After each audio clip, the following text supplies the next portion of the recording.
Hi, friend. Welcome back to another episode of the Better Events Podcast. I'm one of your co-hosts, Logan Clements, and this week I am joined by my guest co-host, Ryan Criswell, and we are joined by a third guest this week. I'm so excited for you to hear this interview with Tauti Kimbrough. She has such a unique background going from venue coordinating to event hosting, and I promise you she wears both of those hats still to this day. She has such a unique perspective about how you can juggle the different hats and understand the event process from the different sides of the table. So there's so many good tips and tricks in here. I hope you enjoy. And without further ado, let's get into the episode. Welcome to the Better Events Podcast. Join two event strategists, Logan Clements and Mary Davidson, who believe we can all create, host, and attend better events. In this podcast, you will learn about event strategy and actions that you can use today as an event host, planner, or manager. Hear directly from the people who are creating innovative and inspiring events today and tomorrow, and grow your business along the way. Now, let's get started, and thanks for listening to the Better Events Podcast. Hi, friend. Welcome back to another episode of the Better Events Podcast. I'm one of your co-hosts, Logan Clements, and I'm joined by our guest co-host, Ryan Criswell, who has the pleasure of introducing our amazing guest today. So, Ryan, I'll let you take it away. Yes, I am so thrilled to introduce Tauti Kimbrough. She is a creative director and experience strategist and the founder of Supper Social, a supper club that hosts immersive dining experiences rooted in connection, storytelling, and intentional gathering. She's known for creating elevated experiences that blend food, culture, and community, and she's become a standout creative in the Tacoma area. With a background in marketing and a passion for building community over food, she designs experiences that center ambiance, emotion, and meaningful connection. Welcome, Tauti. Is there anything you'd like to add to that really amazing bio? Hello. No, I think you really touched on everything. I'm just so excited to be here. Oh, we're thrilled to have you, Tauti. I think you have such an interesting background to share with our listenership. And for those who don't know you, a little bit about why we asked you here is you are a very active member of the Washington event community, specifically in the Tacoma area. Also a friend of the guest co-host here, Ryan. And I just think your unique perspective of working both on the venue side, but also the planner side and creating your own events just has this very cool perspective that honestly, I kind of wish I was like inside your brain. So hopefully this is a little bit of a window into it. But we love to start super broad on the podcast. So how would you describe all of these amazing hats that you wear in the event industry today? Ooh, I feel like between all these hats that I wear, it really is creative direction. It is, between venue host or marketing or hosting the actual events, it really is just creativity. I'm a creative at heart, and I love to build community and connection for people. I would say that it's almost like I'm a creative director of community and connection. Ooh, I love that. Creative director of community. So going a little bit deeper into that, you have a few different roles that you do in your daily life, from venue marketer, and then you're also an event planner and an event host. So how do you describe the differences between those roles, and do you have a different mindset that you switch into for each of those roles? Yeah, so definitely totally different ball games between all of them. It sometimes can be a struggle to, flip your mind between the differences. On the venue host side or, the venue coordinator side, you really do have to protect the venue while you're partnering with other people like the event host and event coordinators. But because the venue is a business in itself, I have to protect the business. And, I work for a nonprofit where I am the venue coordinator, and I also work for a winery where I'm the venue coordinator. And so even the difference between those two is so different. At a winery, at a tasting room, we have to protect the day-to-day business operations and the overall winery brand. And welcome people with open arms, but still protect ourselves. Compared to a nonprofit community center, that's like a wide open arms. It's wide open where we want everybody to come in. We serve the unhoused, we serve the youth. Those are some of the most vulnerable people to be sharing a space with. So yeah, even just switching between those can be a struggle, but I feel like having systems in place makes a difference. And truly keeping an open mind and an open lens to which role you're in. So again, with the venue, you have to protect the business and the brand. But when I'm doing like event hosting, I want to cultivate those connections between people and, have a more open arms towards them. So really just keeping an open mind and open heart about it. And yeah.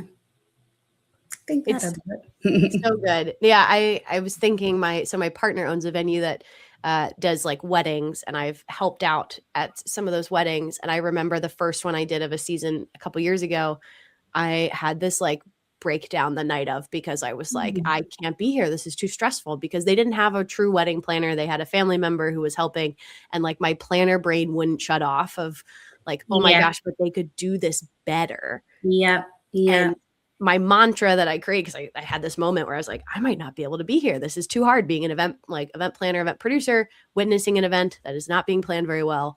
And I like, my mantra now, the last 2 seasons has just been like, we're the tables and chairs. Like, we provide the tables and chairs. We are like definitely service oriented of like, can we help you do a little more? But also realizing like some people, they've made their bed. This is their event will be what it will be. And I just have to let it happen. Yeah, I agree, because I can be the same way sometimes where I'm like, are you sure that's, exactly what you want to do? But at the same time, knowing how it feels as the event host or planner, I also don't want to step on their toes or, make them feel like the venue that's trying to take over. I have had experience as an event host and coordinator where the venue did kind of make me feel that way. And so I kind of think back to that and I'm like, oh, I never want to come off that way, or I never want to. Again, the venue is a business and brand in itself too. So it's the same, type of customer experience that any business would want to give. You want to give good customer service. So yeah, it's definitely hard, but it is doable if you, again, to your point, just think of it as like you are the venue, you are the shell that you're letting people come into. Yeah, I love that. So I want to dive a little bit deeper on that. So from the venue side, what do you wish that more planners knew coming into planning an event in a space? Oh, yeah. On the venue side, I think definitely number one, I think as much as the venue is just the shell, they also can be the partner to the event coordinators or the bride or the birthday person, or, it really can be a beautiful partnership if you allow it to be. And so, yeah, I think with that, even thinking about the venue as not just a partner, but okay, let me backtrack here. So I think definitely another thing people should consider is that venues are not a one fit for all or a one fit for all events. So truly looking for a venue that does fit your vision for your event. I believe that, when I host my own events, I truly do look for venues that fit the theme and the vibe I want to give, the emotion and mood I want to create. And sometimes I find that people want to turn one venue into something that it's definitely not. So for example, if you want to have a big, beautiful, lavish wedding, you definitely need to find a venue that matches that. And a community center that serves the unhoused and the youth may not be the best place to try to create a luxurious wedding vibe. And, same thing on the venue host side, remembering that we are the shell that they get to create a beautiful mood in, but also not trying to be more than what we are. At the winery, it's very beautiful. It's very luxurious. The owner spends a lot of time designing it, but it doesn't always fit for every vibe or every event that people try to bring in there. And so holding that boundary strong while still having open arms to be a partner with them, I think is the biggest thing people should remember.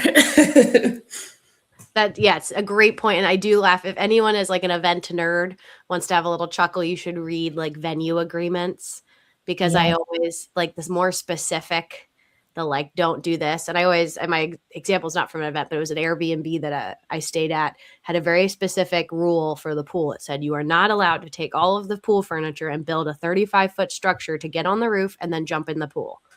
And that was a rule, like written out. And I was like, oh, someone definitely did that. And like, same thing for a venue. If it's like, you are not allowed to have monkeys. It's like, oh, somebody definitely brought some monkeys and like didn't tell the venue. Like, it's always like they didn't tell the venue. So I think there's like those boundaries. There's a reason, right? There probably is. And the longer you've been doing it, that there's good reason to have it. But kind of putting your planner hat on, your organizer hat, when you're designing your gatherings for Supper Social, like how do you approach that planning process? You mentioned a vibe, but is there also like a capacity you're looking for, or things you automatically know that space won't be a good fit for your event? Yeah, so I think in general, when I'm planning Supper Social events, so Supper Social is, I like to say it as a dinner party club in a sense. It really is building community and fostering those connections over food. So I'm always looking for, what is a food craze, or what is everybody interested in right now? I am a person that lives by seasons as well. So like, I'm not going to do a bunch of renewal and, like hot teas and different things like that when it's holiday season, truly like staying in tune with what's happening around you, to curate a beautiful event first. And then, once you kind of get that pinpoint, then I definitely start to look into like, okay, what mood do I want to set here? What do I want people to leave feeling like? And how do I want them to feel when they're in the space with me? Because again, it is all about cultivating those connections. So wanting people to feel like they do have a beautiful space aesthetically, but also a space that makes them feel comfortable enough to open up with each other and comfortable enough to pass the potatoes to each other, or, ask to use their extra fork. Like, I don't want it to feel like such a big space that people can't truly connect. So then, once I start to think about what vibe and energy I want the room to feel, then that's when I start getting down to the logistics and, finding that venue that makes sense. I don't want a venue that holds 300, but I want it to actually feel intimate with 10 people. That just wouldn't make any sense. And, menu planning, I even go as far as to giving out suggestions on what to wear, and kind of like a dress up theme in a sense. I know what it feels like when I go to a new space, especially if I go alone, hoping to make new friends. I know what that feels like, to be stressed about what is everybody going to wear? What is the weather going to be versus what I actually want to wear? What's going to make me feel comfortable? And, all those things. So putting it out there for everybody, like, this is kind of the general idea. This is what you will feel like based off of these logistics. I truly think that makes a difference in curating a beautiful event, especially one where the focus is to build community. Yeah, I love that. And Tati, you're so good at finding the right venue too. I think some people might be afraid to use a smaller venue or have that perfect venue and not be able to invite 50 people. But, the experiences that you're creating are very intentional. And so going in with that view of, I don't want 100 people coming in here for a rager. I want 10 or 15 people. I want 2 or 3 people to get some really good, intimate connections, and then, come to the next event. So I think you're really good at doing that and creating the vibe. I don't know if you're going to want to cut this out, but based on the color or the clothing recommendation there, I don't own anything white. I pretty much only wear black or like really bright colors. And we did a anniversary party for Tauti's company, and the theme was all white. And I had to step out of the photo because I was not wearing white. So I love how dedicated she is to a theme. There was a photo with me in it. We got the group photo, and then she's like, okay, one without Ryan. Let's get everybody, because everybody actually stuck to the theme. Like, Tauti's really good about like giving the information to people of what to expect and like the feeling to expect. And I feel like for me, I want to do like a little bit more surprise and, not tell everybody what they're getting, to give more of that mystery. So yeah, there's different ways you can look at that, I think. Yeah, I do. As much as I'm like, yes, I want everybody to feel comfortable, that also is, as long as everybody agrees and goes along with it. You can only curate an event so much, and then kind of leave it up to what your audience and what your guests actually want to feel like and do. Yeah. And I think with giving that much information too, you're getting people that are committed to, really being immersed in that moment. So I think it's really cool. So we kind of touched base on it a little bit, but how do your priorities change depending on the role you're in? So venue, you said, you kind of have to protect the venue. At the nonprofit, maybe you're more focused on the actual people, but what about marketing or event host? Do you have different priorities for those roles? Yeah. I definitely think, it changes so much based off of each role, because it really is kind of a full circle. It's from start to finish, in these different roles. So yes, for venues, it's definitely priority is protecting the space. Again, the winery is its own brand and its own open business to the public.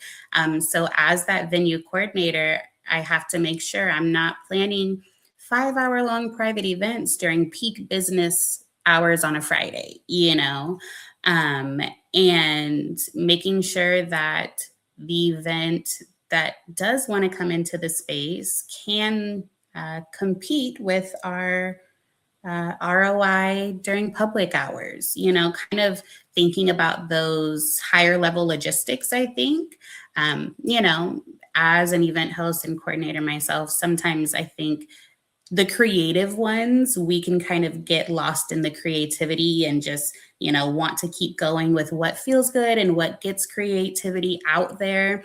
And sometimes if it feels like it's a ticketed event, sometimes we're like, okay, let's go shoot for the stars, 150 people. But then we forget, what does that actually look like logistics wise? What does that look like for the partner venue? How does that truly make people feel in these big spaces? If we're all kind of just walking around like a herd of cows, then it's not a fun event to be at. Or if it's one of those huge events where you just have us kind of sitting there and listening the whole time, sometimes those are not engaging enough. So yes, priority definitely shifts. Again, venue, it's a lot more higher level, trying to protect the brand and the business side of things. But then when I wear my marketing hat and my event curation and hosting hat, everything truly is about the experience for me. So I have a background in e-commerce marketing, e-commerce, physical products, and, kind of just a business background.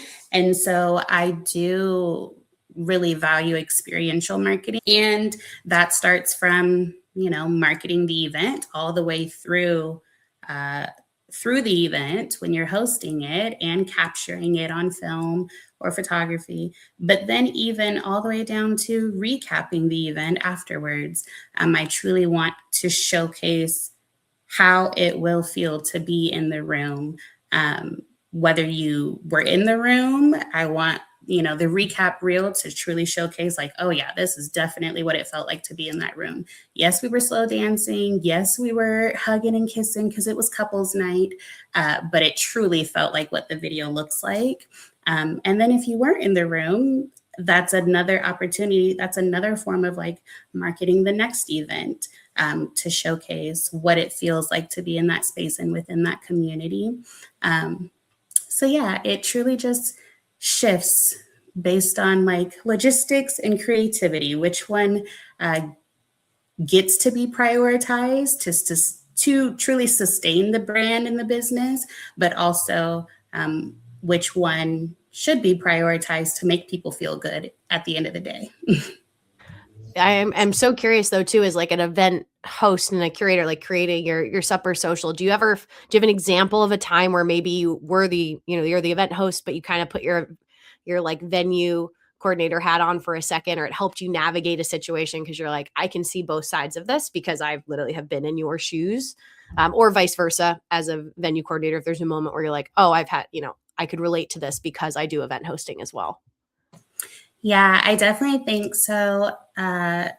Doing venue coordination is newer for me. So I was planning events and hosting events for a few years before actually coordinating the calendars for a venue. So a lot of it is new learning for me on the venue side.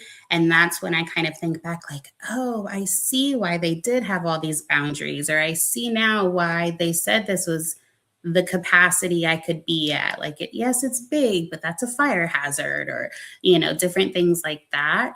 And so, for example, I recently was working on a collaboration with a local brand that wanted to bring their annual event to the winery. And I've been to their annual event, and it's a beautiful event. It's a beautiful, like, intimate moment full of art and music. And they wanted to bring it to the winery, which has a max capacity of 47 people. And, they were used to a much larger venue. They were used to being I think they have a great name in the city. And so I think they were kind of used to being told yes to a lot of things. But in the winery space, it's a very specific shape. Like I said, it has a max capacity of like 47. They took a long time to actually design and build it from the ground up themselves. And so we couldn't allow like a live painting space. And, we have a 10-foot bar in the winery specifically for bar patrons. And so we couldn't allow that to be taken up by art pieces and, different things like that. So as much as I, as the creative in my heart, I'm like, oh my gosh, that would be so cool for you to have a live painter in here while somebody else is doing poetry. But logistically and space-wise, it truly just does not work out. And so that has been one of my biggest takeaways is like, oh, truly stepping out of your own brain sometimes and paying attention to the facts just as much as the creative. Yeah. And I think once people plan more events too, just like Logan was saying, those guidelines, the contract is really long, but there's a lot of stuff in there. I had one wedding, so I was managing a venue, and it was an arboretum. So it was a really unique space. It was really beautiful. We had a lot of weddings there. And so you'll get the, kind of quieter, nice, romantic weddings. And then there's some people who show up on the bus, bringing their own cooler full of beer. And one person brought a drone, and they didn't tell us ahead of time. And so they were trying to do drone photography, which actually isn't allowed because of all of the nature and the trees and things in the area. So that was something where I'm kind of calling the boss, going, oh my gosh, we've never had this. And so that's something that's going to go in the contract, no drone photography. So yeah, I think with venues, like Tauti was saying, kind of get your vision together, and then you can go to the venue and be like, can you fit 100 people? Can I bring in my own food? Can I have this and that? Because they probably have been asked that before, and you'll get the right space for you. So I love that insight. For the next question, so you did mention a little bit about having systems in place and how you kind of need different systems for each of your roles and how that makes it easier. So do you have any in particular that help you stay organized between the different roles and the different types of events that you do? That is part of my downfall. I can definitely, make it all happen and juggle all the things. But sometimes I walk around with 4 different ways of making it happen or no ways and forgetting certain things. I feel like sometimes there's only so much you can systemize in order to make it work without stumping some of that creativity and that freedom. But I will say I am a pen and paper type of girl. I have many planners and many notebooks and many note files on my phone and my iPad. But truly just like having pen and paper to write it all out. I'm a big fan of like brain dumping. So yeah, being able to write it all out on pen and paper or on an iPad or, on your phone notes. It really is like to-do lists for me and brain dumps, kind of like, elementary style, like journalism. Really, yeah, I start with like a brain dump usually because I can get so caught up in my head with the creative. And then, when you're creative starts to think about the logistics, you start to backtrack and rethink and, kind of self-sabotage in that way. So I start with a brain dump for sure and just get it all out, get out all of my thoughts and ideas. So then that way, if I have to scratch one, I can always come back to it. And then truly to-do lists, organizing my thoughts. And then I also I live by my calendar, and yeah, I like to keep it very basic. Hey, basic works if it works for you. I mean, that's Yeah. my past is littered with amazing project management tools that I started using for like 3 weeks and then stopped. So, uh, Exactly. yeah, That's why I'm I with feel you. like I'm a pen and paper kind of gal. yeah, and because I used to do the same thing where I would try all the new systems, and I will say I love Asana, I love Planoly, I love Pinterest to keep all my visions in line, but if it doesn't stick for more than a month, then it felt like a little bit of wasted time for me. So I always end up back to old reliable. Yeah, you can't go wrong. So, very, very good to hear you're managing it all just, the old school way. That's honestly, it's a lot of clarity. We love it. You've mentioned a couple lessons learned, but I would love if you have any other examples you want to share with our listeners of just lessons you've learned that changed how you approach events overall. And these can be learned as a host, as a venue coordinator, even doing some of your venue marketing. Yeah, let's see here. Lessons learned. I feel like I'm always learning a lesson for sure. There's always something um, that I'm analyzing. I think because I do wear that marketer cap at all times.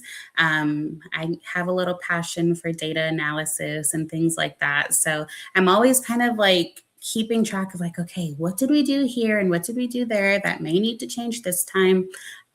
So there's always something, but I think one big one that I had to learn pretty quickly as an event planner and host is to not always sweat the small details. Again, I think when you're a creative in that sense, especially a creative where you can kind of quickly get your creativity out in a tangible way, like, it's not a painting that I'm working on for 2 months necessarily. Like, I can eventually get the product out of where my creative brain is going. And so when you're doing it so often, I think you can kind of, like they say with artists, like you can kind of just be super loose and free and casual, or you can kind of get so caught up in it that you want it to go a specific way. And I am definitely that person that wants it to go a specific way. I can get a little anal about certain things, but I quickly had to learn to just stop sweating the small things. Um, Again, people will, your guests will show up to an event, how they show up. Um, and they will take away what they take away as much as you try to plan it and try to perfect it. Sometimes, most of the time, I found that the beauty is in what naturally comes about, not just the aesthetic things that you've planned. So, yeah, not to sweat the small stuff is the biggest lesson I've learned, on all sides and in all ways of life, because life really is too short to sweat it. Like, there will always be another event that you can do better. There will always be another, booking that might not have as many hiccups or random drones showing up. So you really just letting it flow how it naturally flows. Ooh, that's really good. And I think it's something you kind of constantly have to keep doing because it's really easy to get in, yeah, really deep and be like, this one thing has to be perfect. And then, you know what? The attendees probably aren't going to notice and your client may not notice, you know?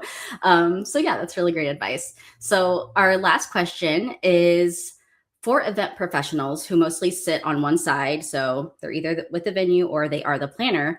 What's one thing that they could do to better understand and collaborate with the other side? I think I'll lean on the venue host side. Um, in my experience dealing with venue hosts, I definitely think there is room to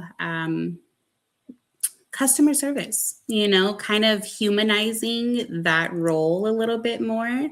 I think on all sides, people do see, again, the venue as that shell or just the tables and chairs in the building. But I think humanizing it sometimes to where, if a bride comes in and they are so gung ho about the lighting, she might have a reason for it. She might know, that she is oily on her forehead and always ends up with the glare. Like, you just never know what actually is going on in people's heads. And so kind of broadening that, just opening your heart and mind to people a little bit more, I think will make for a better collaboration between people and, just kind of make people happy again. It can be so stressful to be in the event industry, whether you're the customer, the venue host, the event coordinator, whatever it may be. It's stress, like you have to produce a lot and do a lot to make these things happen. But again, if you just humanize it and treat each other like people, then it might go a little easier for all of us. Yeah, that's really good advice just for life, I think. Oh yeah. Well, I'm just putting the people back into it. I mean, there's not much you can't solve with just being kind. And yes, there's going to be people who take advantage of that, but there's such a small percentage of, adding that calm back into what can be a very stressful job. So yes. And being kind is free. I tell people that all the time. It doesn't cost anything to be kind. And just kind of like allowing people to be, whether they're being ugly or not, or taking advantage of it or not, that doesn't mean you have to also kind of bring that energy back.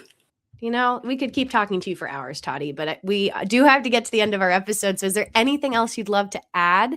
And if you can tell our listeners where they can find you if they want to keep in touch and see what you're up to.